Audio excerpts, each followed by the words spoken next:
Today I went to the post office just to send some letters out. And on a whim, I decided to check my P.O. box. I hadn't done that in quite a while. And guys, I was not expecting this. We got a package, and some of you guys sent us letters. It looks like some of you guys sent us letters in December. I apologize. I did not check my P.O. box. Well, guys, it is mid-afternoon. And it's almost time to pick the boys up from school, but I thought I'd run you through what we're having for supper tonight. And guys, there's something I gotta tell you. I forgot to pick up the mail. Well, I didn't forget. I just didn't. And over Christmas, I just completely didn't check my P.O. box. And guys, we've got mail. And I didn't even know it. So I want to thank every one of you who took the time to send us a Christmas letter. Someone sent us a Christmas gift. And if that was you, I'm so sorry. I never checked our mail over Christmas. So I didn't get it till just today. After I show you what we're having for dinner tonight, Marvin and I are going to sit down and review the letters we got today. And we'll tell you about our P.O. box. If you would like to send us letters, please, we'd love to hear from you. First, let me tell you what I'm making for supper tonight. This here is either venison or elk. I just grabbed it out of the freezer. I didn't pay attention whether it was venison or elk. And what I'm making tonight is hamburgers. Putting in some crushed crackers, an egg, milk, black pepper, some seasonings, and then I'm going to fry it in a lot of olive oil. And to complement that, I'm making some buttered noodles with my homemade noodles that I made the other day. And to go with that, I'm thinking maybe a cake. The boys always love cake. So that's kind of what I'm making for supper. So just stay tuned. I'll show you my finished product.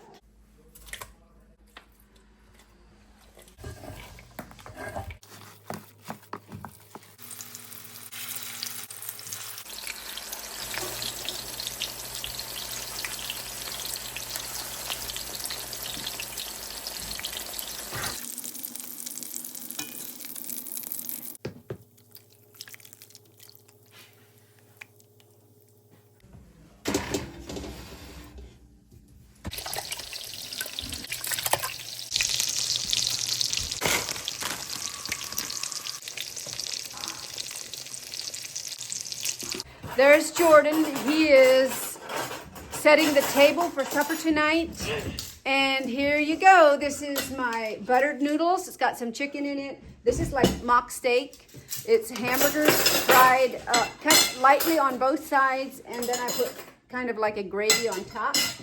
And this is a cake. The boys will probably enjoy with some milk. Anyway, we're about ready to sit down, enjoy our food. We got mail. What is it? Right here. Did somebody give me a present? I think it's for me. You know, guys, we have a P.O. box, in case you didn't know. And I didn't check our P.O. box for a long, long time. And today I was at the post office and I thought, well, it might be a good idea to see if we have mail. And guys, we have mail. And for all of you who sent us letters and cards, thank you so much. And the shocker, somebody sent us a Christmas gift. So I just apologize that I didn't check my P.O. box until now, and it's long after Christmas. And if you sent this, I want to thank you. It comes from the Surrates. I think that's how you pronounce your name. Surrates, maybe. And you did send us a letter, which we were going to read here. So, a cookbook. I wonder why someone would send me a cookbook. Oh, it's for me. Oh, it's for you. Ha! Erica's Test Kitchen. Just add sauce. A revolutionary guide to boosting the flavor of everything you cook. This is awesome. Somebody must know I like to cook. It probably needs a battery. Yeah, I think so. What is it? So another The thing battery they is sent. like a candle. Very awesome. This is something I don't know if I've ever seen. Well, it needs a battery. Yeah. Do we have any AAs? Yeah, we do. Let me go check. They're in the office. Yes. This is a Luminera. Thank you, guys. Thank you so much. I'm going to go grab some batteries.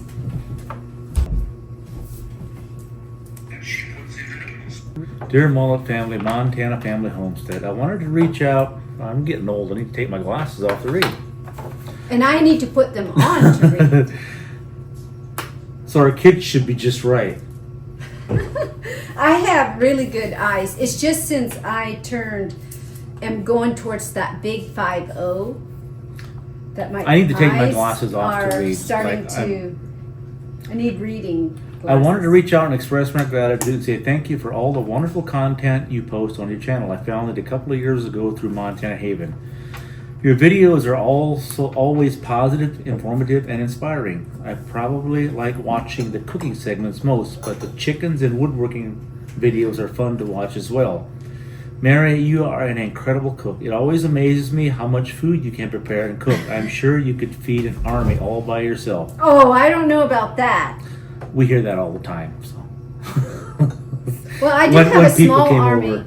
I do have a small army for boys. The gifts I sent are things I have and use all the time. I have several of the illuminary candles and love the timer feature on them. Also, I've included one of my favorite cookbooks. The recipes are all very good. I find having them all in one spot is very handy. I tweak and mix them all the time. I assume you use many family and Amish recipes, I do. but thought you might like it anyway. I In do, closing, yes. I'd like to wish you, your beautiful family, a very Merry Christmas, a new year that's filled with God's peace and joy warmly. Terry Surratt. Terry I Surratt. really hope I'm not mispronouncing your last name. I'm going to see. You said, we live in San Diego, California. Our son and his wife live in Texas. My husband is an accountant. I'm retired from owning and running restaurants. That's really amazing. Wow. I love cooking, and we both like to hike in our local mountains. Terry, thank you for that. Thank you and the so, gifts. That's so awesome. much. That means that so is much. just so wonderful. And to think you used to run restaurants. Yeah. I'm looking for this one comment on making the noodles. This candle, I think it's supposed to look like it's real. That's usually the idea.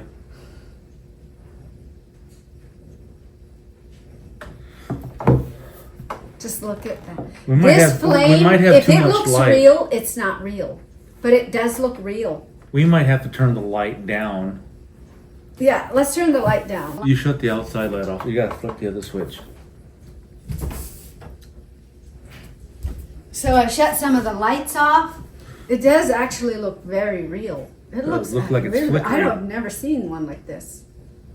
Looks like it's flickering Yeah. for real. Mamaw 65. Mary, you should write a cookbook. I'd buy one. Is Marvin's hair naturally curly? He's blessed with to have a great head of hair. Maybe he could share it with me. Well, maybe he needs to share it with me first. He's got, About my hair. yes. We had another comment that said something along the lines, is he adopted? He doesn't look like a normal Amish guy.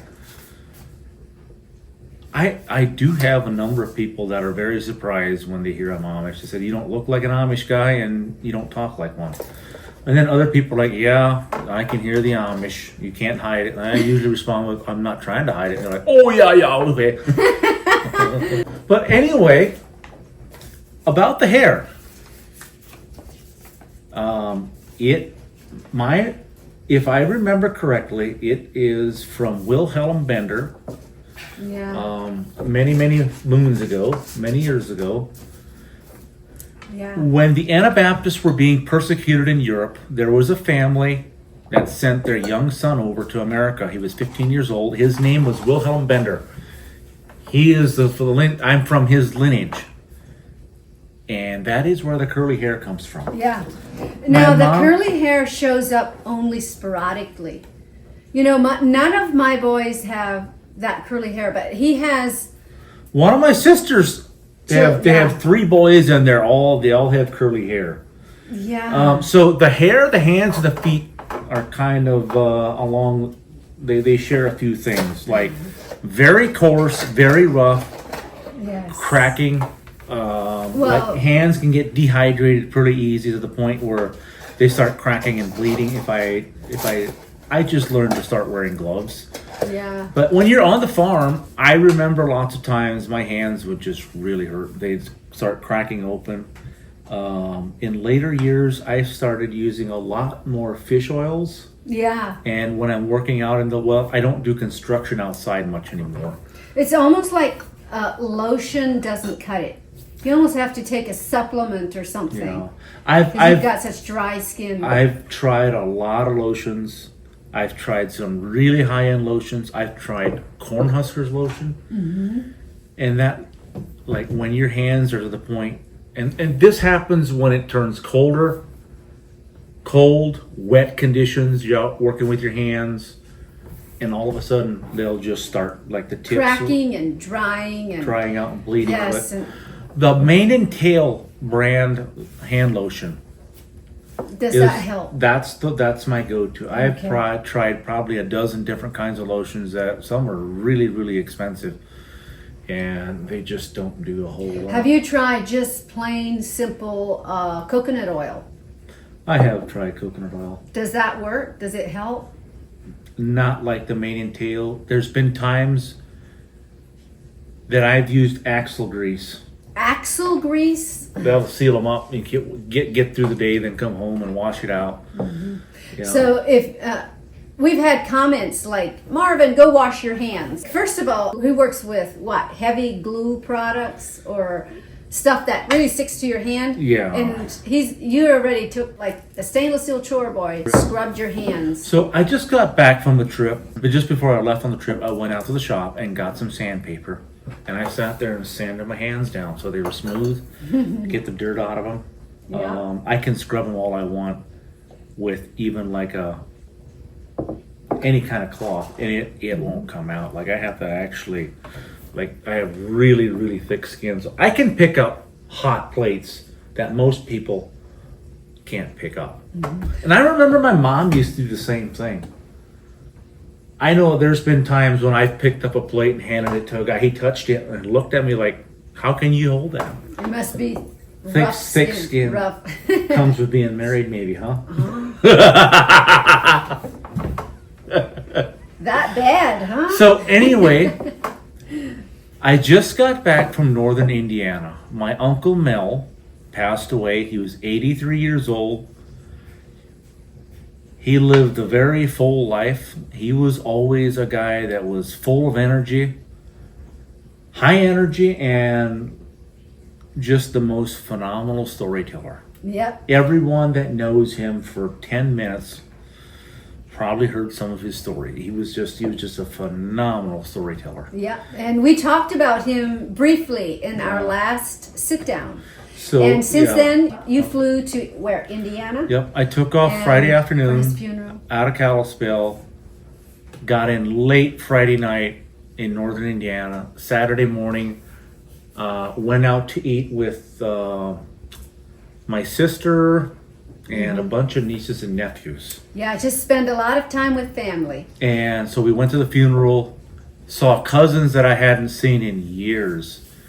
Unfortunately, a bunch of the cousins cleared out mid-afternoon. Yeah, like after the funeral, mid-afternoon. But there was probably a dozen and a half cousins, maybe a dozen cousins, that were there for longer. Lived in the area or didn't fly out for the next day. I was one of those people. And we got together at my uncle's house, and we had just the most wonderful time of just... There was something so special about connecting with family. Yeah, it was. And these were some of my cousins that would show up. They did not grow up Amish. They grew up Mennonite. So they would come by with cameras and a video camera. I saw video footage and photos that I didn't even know existed. some of the footage was even before my time. Okay. So I did get a couple of photos of myself, so my mom, my dad, siblings, but they're very, very grainy. Yeah, so you have to remember, Marvin's family was Amish. So to see pictures of yourself is really special because there's almost none. Because your family didn't take pictures, right? No, Mine didn't either until we were older. In these particular photos, I was 9 years old, and you'll see why they used to call me buckwheat. I'm trying to find somebody that can sharpen them up. Yeah, they're very grainy. And I think with all the AI technology today, someone should be able to sharpen those photos up. I uploaded them to a website where they do that. So I'm waiting to hear back. Oh, wow. Okay. Some of them are there's a couple from my dad, and there's one from my mom, but she's facing the other way. Now, the interesting thing about taking photos is my dad would look at the camera and grin. And my uncles do that. But they knew they'd better not get caught taking a photo if my mom was looking. So every photo of her that I've ever seen was looking on the side, looking the other way, and it was kind of a fast shot. And she let everyone know what her stance was on being photographed. Yeah, she didn't want to be photographed. Did you? Was your niece Lorianne there as well? I mean, yes, my did niece. She spend time? We your were there uncle's? at my uncle's. Yeah, and she was there too. Mm-hmm. Oh, that's so wonderful, so special. She had a little son. Was he running around? Oh yeah, Did you take any pictures of him? I don't think so. Oh, I wish you had. It was strange to see her with a little boy because I'd never seen her. She was just not somebody I'd see with a child. And he's 5 or 6 years old now. I think he's 5. Grew up so fast. Wow. 3 cousins that would show up, and I'm gonna say their names because they were Randy, Ryan, and Richard. Randy, Ryan, and Richard. Yep. RRR. Yep. We used to have so much fun when they showed up. Oh, I'm sure. Yeah, we had fun with our cousins. I'm going to tell you guys something that if you didn't grow up in the Amish system, you won't understand this. Probably you might not understand this. A lot of the community we lived in, we were classed as more liberal. Oh, okay. Like higher. The Amish would either say they're higher or lower, heho or netro, and that means they had more modern amenities or less modern amenities. Most of my cousins, when they would show up, they kind of looked at us like we're just a little bit out there. You mean the feeling I got, like there was not just this instant open connection where we had fun. But when Randy, Ryan, and Richard would show up, even though they were Mennonite, we just had so much fun. Oh, that's so running around. I remember shooting our bows, doing weird stuff like just little boys living life. Little boy stuff. I got to see my nephews that I went on a hog hunt with. Oh. A week and a half earlier. I had not expected to see them again this soon. We had a great time, but it was just a really, really special time. Saturday night after the funeral at my Uncle Menno's, just connecting with the cousins that we hadn't seen in a long, long, long time. There's something about it, about family. When you get together, there's a mutual just bond there. Yeah. But anyway, that's what's going on. We're also going to be showing you maybe a peek into our schoolhouse. Oh, yeah. It's coming Saturday. I'm hoping on posting. You were building cubbies. So our schoolhouse currently is being remodeled just a little bit. Well, we added on to it. Yeah. It was too small. And so the way we go at it is we kind of get together and do it. We can save a tremendous amount of cost. A lot of people will donate time, materials, etc. Metal Arc Log Home, we got the logs through them. One of the parents of the school and his crew put the logs up, like stacked them, like put up the frame, put up the trusses. We hired someone to put a professional floor, a commercial floor in. And the original part we remodeled. We put 2 bathrooms in it. The entrance got redone. There was a lot of plumbing that had to be redone. Yeah. The wiring had to be redone. Stuff that I did personally, the boys and I and our employee, we installed the blown-in fiberglass insulation into the ceiling, in the attic of the new part. Yeah. We insulated with spray foam the floor of the original part so that the heat doesn't just go out. We kind of keep it warmer. And then the entrance, I put the wood clad on parts that had been drywall. And then I built what they would be called lockers, but they don't have a door, so we're calling them cubbies. Spaces for each individual child for their boots, clothing, lunch boxes, etc. Yeah, hooks for their clothes. I have the 2 largest ones already installed. The third one is a smaller unit. It's only 4 foot. That's going in tomorrow or the next day. I'm still waiting on the hooks. So you guys might get to see that. There's other people that are installing, cabinets, countertops, dividers, just the finishing touches. And then this Saturday, we're going to have the grand opening like supposed to be done and wrapped up. Yes. There might be a few things. Yeah. So Andrew Smith, one of the parents, is overseeing that everything gets done. But there's a lot of people who have donated a lot of time. I'm not saying everybody donated everything, but a lot of the parents, yeah. Day or two here, day or two there, or we had a couple of work days. There's a lot of work that went into it, and this started before school let out. Okay. Before school let out, they did the excavation, poured the concrete. This past spring, like in April. Of last year, 2025. April of 2025. Yeah. The groundbreaking happened, and then we're just getting to the point where just now finishing it up. That was a long haul, and my brother Benjamin, he does a great job at doing all the electricity. they did a lot of the electrical, the plumbing, etc. And plumbing, yeah. Brother Marcus, like for instance, instead of hiring everything being hired out, like I said, a lot of the dads would show up and do certain projects. Like her brother Marcus poured 3 pads for the entrance, and just stuff like that. Many hands make light work. That's our culture. Get together and do it ourselves. Yes. So before we leave, we got a couple other letters that I picked up today, and they are Christmas cards. And this one looks like someone made it. This card says "Merry Christmas." And sending you peace and joy all year long from Cheryl Sawyer. Cheryl, thank you so much. And here is one from Utah.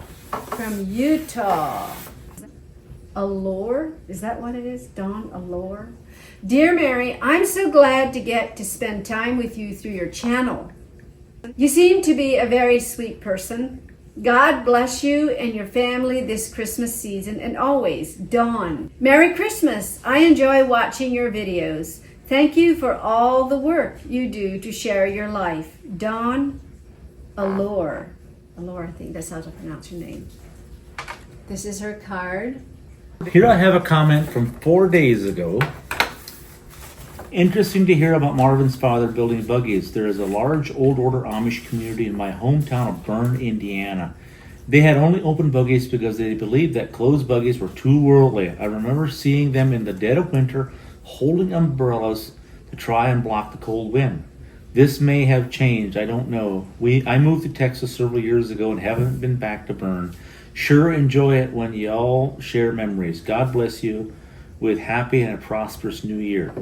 So, yes, my parents grew up in Iowa, and my mom said there's lots of times when they would go to church, 30 below zero with a strong wind, and they were 30 below zero? It used to get really cold there. In Iowa, with a wind. You just couldn't stay warm. They'd take soapstones, put them on the stove, get them warm, bundle up as much as they could, and hope the soapstones. Soap stones. Well, they call them soapstones. They were just... Were they salt stones? No, I don't know. We used to have one. Anyway, they put them on top of their shoes so their feet wouldn't freeze. Mm-hmm. So, here's another story that Uncle Mel said. One exceptionally cold Sunday morning, the Amish were having a church, And one of the young men mentioned, you know, it would be kind of nice to have an enclosed top buggy as cold as this is. And instantly, one of the ministers reprimanded him and said that he shouldn't wish for worldly things like that. And this man looked at him, and I guess he must have been cold enough to have the gall to speak back at the preacher. And he said, well, why are we standing on the sunny south side of the barn and not on the shady north side of the barn? And that didn't fly. This young man had to make a confession in church No way. for challenging an elder. Yeah. That is how off some of the Amish churches are. Why would you have to make a confession for challenging someone? Yeah. We'd have some stories to tell. You know, the Amish have great values. They have great work ethics, but many of them, sadly, do not know salvation through Jesus Christ. Many of them still hang on to that they can earn their way into heaven. And many of them say, you can't know if you're going to heaven. There's many Amish that do know salvation through Jesus Christ, but sadly, there are many that don't. Someone asked Joanne Yoder, Mary, where did you get your blind, the one behind Marvin? I'm looking for something like that and couldn't find anything in the width I needed. 73 inches wide and 61 long. The blinds here, these right here come from Select Blinds. You go on the website, they have some various options of different styles that I think roll, the ones that squeeze together like this, the blinds that, you know, wooden slats. These are the ones we chose. They are blackout. They're custom fit, and you can get them, I think, in a lot of sizes. I'm not quite sure what size she was looking at. That might be a little on the larger side. Unfortunately, they did not have, this company that I got that one didn't have the brown color. That was the closest thing that they had. So. Yeah. So when you order, there's different ways of ordering, isn't it? You can order for if you want them on the outside or if you want them inside. Right, outside or inside. You can order them if you want order the exact size you want. If you just give them your window opening size, they will automatically, I believe, they say they deduct some from the height, which doesn't matter because these would go way bigger. But from the width, I think they take like a 1/4 inch or a 1/4 inch per side, which is maybe a 1/2 inch overall width. So they fit nice and snug, and it's not like there's a crack on the side, but they work very, very well. They work very well. And they're super, super easy to install. We really, really like them. So Select Blinds. Yeah. So thank you guys for all your comments and for your letters. And if any one of you would like to send us a letter, you can. Our post office box is 1126, and I'll make sure to post it in the description so you can go check it out. And we love to hear from you. So guys, thank you. We hope you have a blessed rest of the week. We'll see you next time. Thank you for the candle. Yes. Thank you for the gifts. These are real sticks glued. They look like there's real sticks in here. And guess who's going to have a birthday soon? Oh yeah. Come here. This little boy is having a birthday. This How week, many days are you going to have a birthday? the 15th. He's having a birthday. 2 more sleeps, and then you'll be 8. Who's going to eat you? Did you know that there was a little boy who was 8 before he was 7? 8 before he was 7. Get it, Jordan?